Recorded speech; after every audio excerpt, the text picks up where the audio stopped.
Oke teman-teman, nama saya Muhammad Farudin Anwar. Saya dari Universitas Ciputra Surabaya. Di sini saya akan mempresentasikan tentang PKM GFK saya yang bertemakan diskriminasi terhadap wanita. Latar belakang saya memilih tema diskriminasi terhadap wanita karena banyak sekali wanita, entah yang sudah berumah tangga maupun belum berumah tangga, masih mengalami diskriminasi karena mereka dianggap oleh pria sangat lemah dan harus mengikuti perintah pria. Padahal wanita memiliki peran yang cukup besar dalam banyak bidang, seperti dalam bidang politik, ekonomi, sosial, budaya, dan ekonomi. Itu pun dapat memajukan bangsa dan negara. Penyebab terjadinya diskriminasi itu sendiri karena merasa kuatnya seorang zilong pria dibandingkan wanita. Pria lebih mampu dari segala aspek. Contoh dari masa lampau ialah seorang Raden Ajeng Kartini, merupakan sosok wanita yang berpengaruh besar bagi bangsa. Pencetus buku Habislah Gelap Terbitlah Terang. Ini dapat membuktikan bahwa wanita bisa mendapatkan hak-haknya. Raden Ajeng Kartini berjuang demi mendapatkan pendidikan di mana saat itu hanya pria bisa mendapatkan pendidikan. Tetapi Raden Ajeng Kartini bisa membuktikan bahwa dengan wanita yang mendapatkan haknya untuk bersuara dapat berpengaruh besar bagi negara. Meskipun dengan kejadian yang sudah terjadi pada masa lampau, di mana Raden Ajeng Kartini berusaha mendapatkan hak-hak wanita bangsa, saat ini masih sering terjadi diskriminasi terhadap wanita.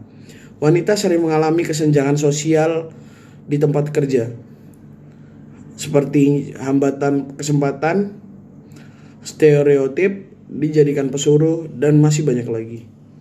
Hak yang diberikan pada wanita untuk saat ini masih belum sebanding dengan apa yang wanita berikan lagi untuk kemajuan bangsa.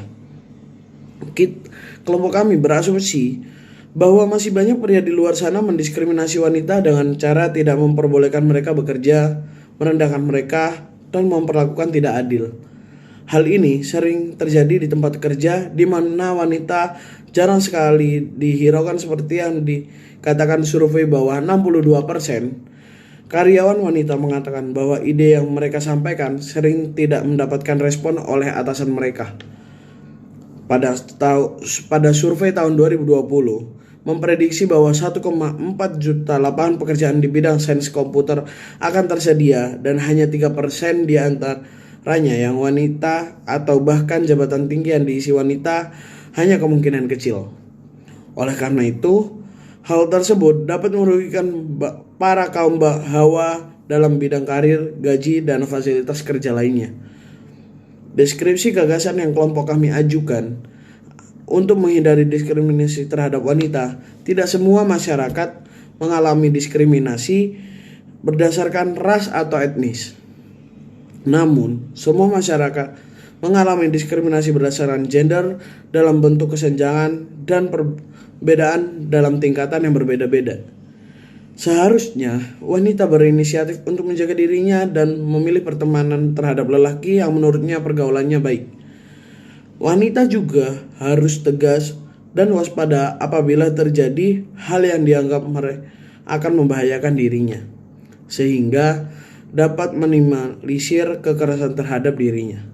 Diskriminasi berdasarkan gender masih terjadi pada seluruh aspek kehidupan di seluruh dunia. Ini adalah fakta meskipun ada kemajuan yang cukup pesat dalam kesetaraan gender. Seperti pada zaman sekarang sudah ada wanita bekerja sebagai TNI, polisi, PNS, dan berpartisipasi di bidang politik yang tentu saja adalah pekerjaan yang berat namun juga bisa dilakukan oleh wanita. Kesetaraan gender dapat menjadikan negara untuk berkembang lebih baik. Contohnya, mengurangi angka kemiskinan di Indonesia. Dikarenakan tidak hanya laki-laki yang dapat bekerja, namun wanita pun sekarang dapat bekerja selayaknya kaum laki-laki yang sedang mencari nafkah. Dengan demikian, mempromosikan kesetaraan gender dapat membangun dan memberdayakan masyarakat untuk dapat mengentaskan kemiskinan sehingga dapat meningkatkan taraf hidup masyarakat. Menurut kelompok kami, pentingnya gagasan tersebut diwujudkan keadilan karena banyak wanita di luar sana yang tidak mendapat hak sebagai wanita dapat melakukan hal yang dikerjakan oleh lelaki.